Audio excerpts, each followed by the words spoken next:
Hey guys, welcome everybody. So in this video we have again a question related to the CGPSC PYQ. ठीक है, इस PYQ में हम देखने जा रहे हैं हिस्ट्री रिलेटेड क्वेश्चन, राइट। तो चलो सबसे पहले we will see the question and after seeing the question हम थोड़ा सा इसके बारे में देखेंगे, मतलब क्वेश्चन के जितने भी एस्पेक्ट्स होंगे, पॉजिटिव एस्पेक्ट जितने भी होंगे, जितने भी पॉसिबल एस्पेक्ट्स होंगे जो एग्ज़ाम में आ सकते हैं उसको हम देखेंगे। और उसके बाद हम क्या करेंगे, एट द एंड हम इसके आंसर पे पहुंचेंगे। ठीक है, तो एक बार क्वेश्चन देख लो। क्वेश्चन मैं एक बार बोल के समझा भी देती हूँ कि क्वेश्चन कहना क्या जाता है। कभी कभी क्या होता है, किसी किसी को क्वेश्चन समझने में ही प्रॉब्लम आती है। तो in each video we will have a question so that question समझने की जो टेंडेंसी हो वो अच्छे से डेवलप हो जाए। ठीक है, कि क्वेश्चन कैसे पूछते हैं, कैसे आता है एग्जाम में। चलो तो लेट्स स्टार्ट। यहाँ पर पूछा गया है, the following event did not happen during the rain of Raghuji third in Chhattisgarh. यानी कि रघुजी जो थर्ड हैं उनके रेन समझते हो, शासनकाल। ठीक है, उनके शासनकाल में क्या नहीं हुआ। ठीक है, इसमें से 3 ऐसे हैं जो रघु जी के शासनकाल में हुए हैं और एक ऐसा है, कोई ऐसा कुछ छुप के बैठा है जो कि उनके शासनकाल में नहीं हुआ है, तो आपको वो पहचानना है।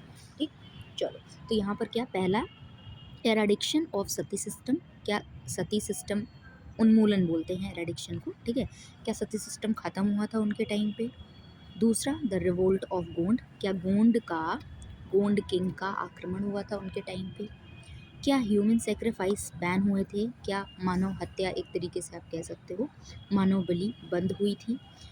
और डी आपके पास दिया है, arrival of British traveller George Forester to Chhattisgarh. या फिर जॉर्ज फॉरेस्टर नाम के एक ब्रिटिश ट्रैवलर थे, वो विजिट किए थे रघु जी के शासनकाल में। इसमें से कौन सा 3 है जो हुआ था, पर कौन सा एक है जो नहीं हुआ था, उसको क्या करना है, आपको आइडेंटिफाई करना है, राइट। चलो तो क्वेश्चन आप सब लोग समझ चुके हो। अब क्या करना है, आपको थोड़ा सा देखना है रघु जी के बारे में, उनका शासन कैसा था, अच्छा था, कितना अच्छा था। ठीक है, ये सब इवैल्यूएशन हम देख लेंगे, उसके बाद हम आंसर पे आएंगे। चलो तो अब थोड़ा थोड़ा करके हम समझने की कोशिश करते हैं। देखो, जो रघु जी थर्ड का आपका रूल है ना, वो कब से कब तक रहा है, 1818 से लेके 1853 तक। अब आप कहोगे कि this is the again a year a date और आपको प्रॉब्लम हो रही है याद करने में, तो कोई प्रॉब्लम नहीं होगी। सीधे सीधे याद रखना, जैसे हमारे यहाँ मंगल पांडे थे ना 1857 के आसपास के। ठीक है, तो ये 1857 से पहले थे। ठीक है, 1853 कब, 1857 से पहले। ठीक, मतलब जो क्रांति हुई उसके पहले तक इन्हीं का शासनकाल चल रहा था। तो एक मोटे तौर पे आपको याद रहेगा कि लास्ट किंग आप एक तरीके से कंसीडर कर पाओगे। ठीक, 1857 के पहले का। तो 1857 के पहले कौन थे, Raghuji third. Why am saying one sentence again and again so that आपको चीज़ें लर्न रहे। ठीक है, चलो तो he ruled under British supervision. ठीक, उन्होंने ब्रिटिश के शासनकाल के समय क्या किया था, शासन किया था। क्योंकि आप जानते हो उस टाइम पे राजा महाराजा थे, और राजा महाराजा क्या कैसे चलते थे, ब्रिटिशर्स क्या करते थे, उनको अपने तरीके से चलाते थे। ठीक, सारा काम तो ब्रिटिशर्स करते थे, पर नाम किसका हो जाता था, इनका हो जाता था, वो भी गलत सेंस में। मान लो उन्होंने कुछ ऐसा निकाला जो कि सोसाइटी के हित में नहीं था, तो वो उन्होंने तो निकाल दिया राजा के नाम पे। ठीक, उनका नाम बीच में आया नहीं, लोग राजा से क्या हो गए, नाराज़ हो गए। तो इस तरीके की चीज़ मैं कह रही हूँ। ठीक, तो रघु जी किसके शासनकाल में रूल किए हैं, ब्रिटिश के। ठीक, क्योंकि 1800 का टाइम जो है आपका, 1600 से लेके 1800 का जो टाइम है ना, वो ब्रिटिश से काफ़ी इन्फ्लुएंस्ड है। 1800 क्या, अब 1900 इसको ले लो। ठीक है, ये जो टाइम पीरियड है आफ्टर 1900, ये क्या है, ब्रिटिशर्स से पूरा इन्फ्लुएंस्ड। देखो, आपको ये सब चीज़ें इजी लगेंगी अगर आपने इंडियन मॉडर्न हिस्ट्री पढ़ रखी है तो, जैसे battle of Buxar, battle of Plassey, और उसके बाद से आपका ये जो, और द मोस्ट इम्पॉर्टेंट वो आपकी 1857 वाली क्रांति, जिसको बोलते हैं ना 1857 रिवोल्यूशन, है ना। वो अगर आपने देखा है, आई एम श्योर कि आपने ये सब तो देख ही लिया होगा। ठीक है, फिर भी I will cover that also. अगर क्वेश्चन मुझे उसके रिलेटेड दिखे तो मैं तुरंत क्वेश्चन को फ्रेम करूँगी और उस पर क्या करूँगी, वीडियो बना दूँगी आपके लिए। ठीक है, ही रूल्ड, ये तो हो गया ये वाला point. After his death doctrine of lapse Nagpur annexed. कहने का ये मतलब है कि उनकी डेथ के बाद क्या हुआ। जब तक वो ज़िंदा थे तब तक तो चीज़ें सही चल रही थी, पर उनके मरने के बाद क्या हुआ। डलहौजी का आपने पढ़ा होगा कि नागपुर, सतारा, झांसी ये सब जो था, डलहौजी ने क्या किया था, अपने एनेक्सेशन वाली जो पॉलिसी थी, हड़प नीति से सबको क्या किया था, सब में डॉक्ट्रिन ऑफ लैप्स लगाया था और सबको ब्रिटिश अम्पायर के अंदर कर दिया था। ठीक है, तो डॉक्ट्रिन ऑफ लैप्स इसको क्यों कहते हैं। लैप्स मतलब क्या होता है, कुछ ख़त्म होना, यानी कि एक राजश्री जो चीज़ें चलती आ रही हैं, राजतंत्र जो चलता आ रहा है वो ख़त्म करने का उसका सेंस था। कैसे, मान लो कि आप राजा हो, ठीक है, उस टाइम आप अपने आप को कंसिडर करो कि आप छत्तीसगढ़ के राजा हो, ठीक है, आप रघु जी की जगह अपने को देखो या फिर किसी और को देख लो, नो प्रॉब्लम। ठीक है, तो जो छत्तीसगढ़ का जो राजा है, ठीक है, मान लो कोई राजा है, ठीक है, अब ब्रिटिशर्स ने बोला कि ये एक राजा है, ठीक है, अब इनके एब्सोल्युटली क्या होंगे, बेटे भी होंगे, ठीक है, सन, डॉटर, व्हाटएवर इट इज, ठीक है, मतलब इनका कोई वंश भी होगा। तो उन्होंने कहा कि आप राजा हैं, ठीक है, हमारे अंडर में, और आपके राजा बनने के बाद आप अपना ये जो किंगशिप है ये अपने बेटे या बेटी को ट्रांसफ़र नहीं कर सकते, ठीक है, आपके बाद यहाँ पर कोई राजा नहीं रहेगा, इसके बाद से ब्रिटिश शासनकाल चलेगा। तो ये है डॉक्ट्रिन ऑफ लैप्स। समझ में आ गया ये। चलो, ये तो कुछ पॉइंट हो गए यहाँ के, कुछ पॉइंट मैं अलग से भी लेकर आई हूँ, ठीक है, सो दैट आपको ये थोड़ा सा बहुत ही इम्पॉर्टेंट पार्ट है, पर क्या है, बहुत ईजी, इम्पॉर्टेंट एंड ईजी और पता होना चाहिए, ठीक। तो ये दक्षिण कौशल क्या है आपका, एंशियंट नाम है छत्तीसगढ़ का, छत्तीसगढ़ का पुराना नाम, जैसे आपका बचपन में आपको गोलू मोलू टोलू बुला लेते थे, वैसा ही कुछ छत्तीसगढ़ का नाम आप सोचो कितना सुंदर है, ठीक है, दक्षिण कौशल छत्तीसगढ़ का पुराना नाम।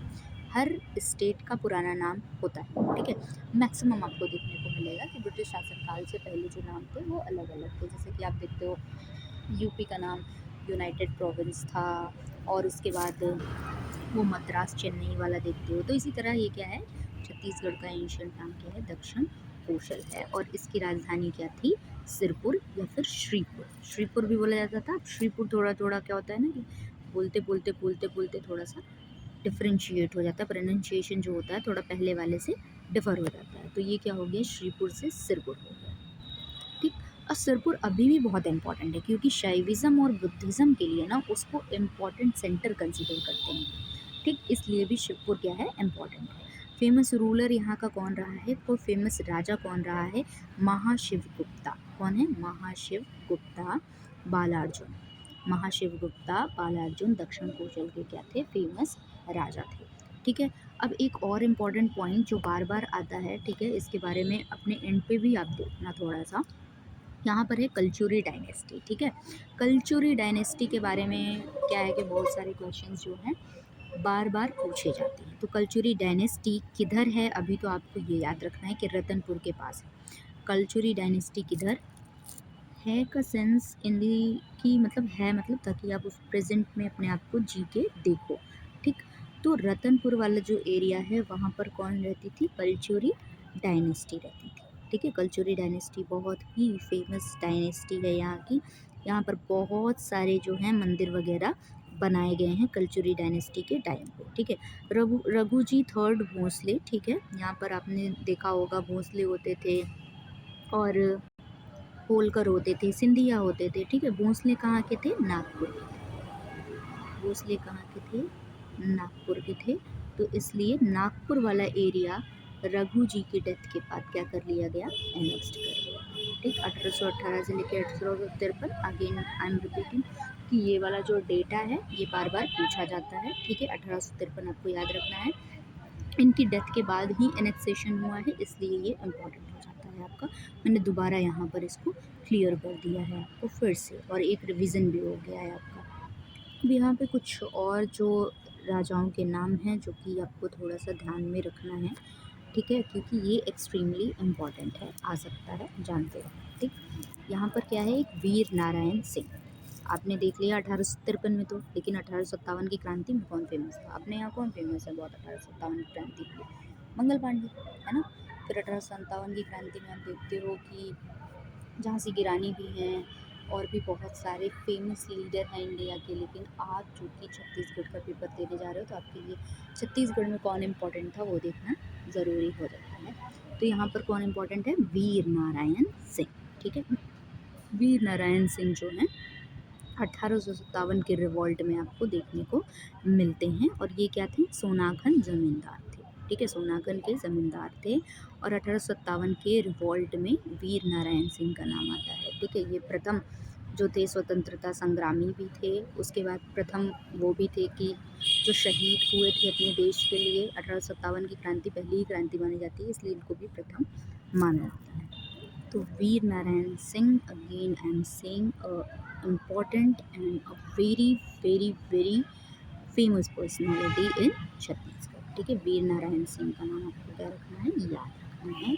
नेक्स्ट इज गुरु घासीदास। गुरु घासीदास कौन है? गुरु घासीदास हैं आपके founder of Satnami sect. Satnami sect के क्या हैं? फाउंडर हैं। एक गुरु घासीदास यूनिवर्सिटी भी है छत्तीसगढ़ के नॉर्दर्न एरिया में। ठीक है, सतनाम फिलोसफी के लिए भी जाने जाते हैं और सोशल रिफॉर्म के लिए भी जाने जाते हैं, सामाजिक सुधार के लिए भी इनको जाना जाता है। अब आ गए जॉर्ज फॉरेस्टर, जिनका क्वेश्चन में भी जिक्र था कि जॉर्ज फॉरेस्टर कौन थे। ठीक है, क्या जॉर्ज फॉरेस्टर ने रघुजी थर्ड के टाइम पे विजिट किया था? अब ये बताना है हमें। तो ये आए 18th सेंचुरी। 18th सेंचुरी अब किसको कहते हैं ये भी देख लेते हैं थोड़ा सा। देखो, 18th सेंचुरी कहने का मतलब 1700 से लेके 1800 का टाइम। अब मैं 1800 से क्यों नहीं कह रही हूँ? क्योंकि देखो 1700, ठीक, 1700 तक रहा 17th सेंचुरी। अब जब भी 1701 देखेंगे, ठीक, एक कर लेते हैं इसको, एक, ठीक है, 1701 हो गया। अब तो ये 1700 से ज़्यादा हो गया ना, 1700 से ज़्यादा क्या? 1800। ठीक, तो ये क्या हो गया? 18th सेंचुरी लग गई यहाँ से। तो यहाँ से लेके 1800 तक क्या होगा? 18th century. अब जैसे ही 1801 आएगा, ये क्या हो जाएगी? ये 19th सेंचुरी होगी। तो आप जो सेंचुरी देखना, उससे क्या करना? एक माइनस करके ईयर का पता लगाना। ठीक है, एक माइनस कर देना ईयर का पता लगाने के लिए। ठीक, जैसे कि एक आपने माइनस कर दिया, तो ये क्या हो गया? 1700 के आसपास, 1700 के ही, जो 1700 है ना, जब तक आपका चलेगा, तो उसी में आपको ये ट्रैवलर देखने को मिलेंगे। ठीक है, तो 18th सेंचुरी के ये क्या थे? ट्रैवलर थे। अब आप देखोगे क्वेश्चन में कि 1800 लिखा हुआ है, 1818 से लेके 1853 तक इनका शासनकाल था रघु जी का, और देखोगे कि 18th सेंचुरी में आए थे, आप टिक मार्क कर दोगे तो गलत हो जाएगा। 18th सेंचुरी कहने का मतलब वहाँ 1700 से कुछ होगा। ठीक है, 17th ही होगा। ठीक, तो इस तरीके से आपको थोड़ा सा ध्यान में रखना है। इन्होंने क्या किया है? बहुत अच्छे से सेंट्रल इंडिया को एक्सप्लोर किया है और उसके बारे में लिखा है। ट्रैवलर लिखते हैं ना, राहुल सांस्कृत्यायन का नाम सुना होगा, कि वो अपने बहुत सारे ट्रैवल अकाउंट उन्होंने लिख रखा है। इसी तरीके से जॉर्ज फॉरेस्टर जो हैं, उन्होंने छत्तीसगढ़ के बारे में, सेंट्रल इंडिया, दैट इज़ उस टाइम पे छत्तीसगढ़ और एमपी एक ही रीजन हुआ करता था, तो उन्होंने उसके बारे में काफ़ी अच्छे से लिख रखा है। दूसरे अब इम्पॉर्टेंट आपको देखने को मिलेंगे गुंदाधर। ठीक है, ये हैं भूमकाल रिबेलियन के लीडर। कौन है ये? भूमकाल रिबेलियन के लीडर, और काफ़ी आपको बाद में देखने को मिले हैं 1910 के आसपास। ठीक है, बस्तर जो ट्राइबल अपराइजिंग हुआ है उसमें भी इनका इम्पॉर्टेंट रोल माना जाता है। ठीक, अब आ गए हमारे पास पंडित सुंदरलाल शर्मा, जो कि हैं गांधी ऑफ छत्तीसगढ़। किसी भी आप स्टेट को एग्ज़ाम देने जाओगे तो आपको स्टेट में, जैसे कि बिहार आप पढ़ते हो फॉर एग्ज़ाम्पल, तो बिहार में भी आपको बिहार का गांधी किसे कहा जाता है, ऐसे करके क्वेश्चन आते हैं। तो इसी तरह अगर आपसे पूछा जाए कि छत्तीसगढ़ का गांधी किसे कहते हैं, तो वो कौन है? पंडित सुंदरलाल शर्मा। कौन? सुंदरलाल शर्मा। गांधी जी कैसे थे? सुंदर थे। आपके और हमारे लिए सुंदर थे। क्यों? क्योंकि उन्होंने हमें क्या करी? आज़ादी दिलाई। ऐसे ही तो लोग याद रखते हैं, अब भी ऐसे ही याद रखेंगे। तो पंडित सुंदरलाल शर्मा कौन है? गांधी ऑफ छत्तीसगढ़। लेड कांदेल नाहर सत्याग्रह जो हुआ है 1920 में, उसकी लीडरशिप किन्होंने किया है? पंडित सुंदरलाल शर्मा ने किया है।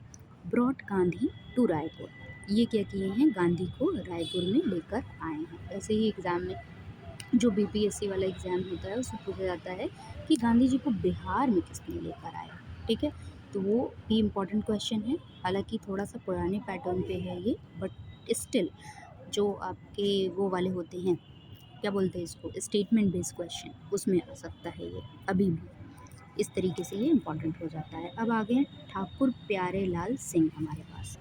जो ठाकुर प्यारे लाल सिंह हैं ये लेबर मूवमेंट के लीडर रहे हैं। इन्होंने जो राजनांदगांव मिल में स्ट्राइक हुआ है उसमें पार्टिसिपेट किया है और त्याग मूर्ति के नाम से भी इनको जाना जाता है। ये भी अगेन 1920 के टाइम पे आपको देखने को मिलते हैं। ठीक है, ठाकुर प्यारे लाल सिंह। तो this were all important personality of Chhattisgarh. क्या क्या वी हैव सीन, वीर नारायण सिंह को देखा हमने, ठीक है, गुरु घासीदास को देखा, जॉर्ज फॉरेस्टर को देखा, गुंदाधर को देखा, पंडित सुंदरलाल शर्मा को देखा, यानी कि गांधी ऑफ छत्तीसगढ़ को देखा, जो बस्तर में ट्राइबल अपराइजिंग हो रहा था उनको देखा, जॉर्ज फॉरेस्टर जिन्होंने सेंट्रल इंडिया के बारे में लिखा अच्छा अच्छा उनको देखा कि वो 18th सेंचुरी में आए थे और उन्होंने ऐसा सब कुछ लिखा। गुरु घासीदास के बारे में देखा जो कि सतनामी सेक्ट, नाम याद रखना है, सतनामी सेक्ट के फाउंडर रहे हैं, उनको हमने देखा। वीर नारायण सिंह को देखा जो कि तो एक्सट्रीमली इम्पोर्टेंट है 1857 के रिवॉल्ट में। और फिर हमने किसको देखा, एक important personality Raghuji third history में, ठीक है, 1818 से लेकर 1857। ठीक, तो चलो अब हम क्या करते हैं, क्वेश्चन की ओर चलते हैं और देखते हैं कि हम कितना इसको समझ पाए हैं। चलो ये आ गया क्वेश्चन, ठीक है, इसको सब कुछ साफ किया जाए। चलो क्वेश्चन की ओर चला जाए, देखा जाए क्या था question. The following event did not happen during the rain of Raghuji third in Chhattisgarh. सबसे पहले क्वेश्चन में फाइंड आउट करना है क्वेश्चन क्या पूछ रहा है कि नहीं है। ये नहीं वाला पॉइंट जो होता है वो इग्नोर हो जाता है, उसको इग्नोर नहीं करना है, ठीक है। क्वेश्चन को ध्यान से पढ़ना है कि चारों ऑप्शन में पूछा क्या गया है। देखो, ए इराडिक्शन ऑफ सती सिस्टम, हाँ ये हुआ है। The revolt of Gond king of Dhamda हुआ है। बैन ऑन ह्यूमन सेक्रीफाइस हुआ है। इनका शासनकाल काफ़ी अच्छा रहा है और ये सारी चीज़ें अंग्रेजों द्वारा इंट्रोड्यूस की गई हैं। सती सिस्टम आपको याद होगा तो 1829 का है, ठीक है। उसी के आसपास का आपका बैन ऑफ ह्यूमन सेक्रीफाइस भी है।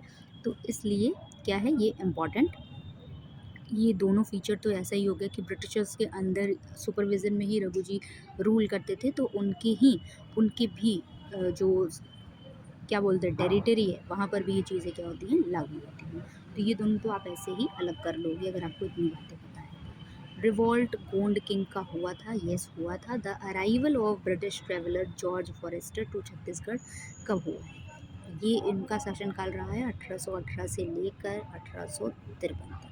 मैंने बोला कि कंफ्यूज नहीं होना है, अराइवल ऑफ ब्रिटिश ट्रेवलर जो हैं ये 17th सेंचुरी के हैं, 18th सेंचुरी के हैं, सॉरी 18th सेंचुरी यानी कि 1700 समथिंग के हैं ये, ठीक है। इसलिए ये 18 टू 1853 की कैटेगरी में यानी कि रघु जी की कैटेगरी में फॉल नहीं होंगे। तो the arrival of British traveller George Forester क्या है, गलत है, क्योंकि ये रघु जी से काफ़ी टाइम पहले आए थे, ठीक है, ये रघु जी के टाइम पे नहीं आए थे। तो answer will be D, the arrival of British traveller George Forester Chhattisgarh, ठीक है। तो ये आंसर हो जाएगा। इस तरीके से ये क्वेश्चन ख़त्म हो गया, थोड़ा सा हमने हिस्ट्री को भी जान लिया। चलो तो इस वीडियो को यहीं रोकते हैं, ठीक है। चलो आप इसको देख लेना, एक दो बार अच्छे से रिवाइज़ कर लेना, नोट डाउन कर लेना जो पॉइंट्स आपको नहीं याद होंगे। And do like share subscribe और फिर ठीक है नेक्स्ट वीडियो में मिलते हैं।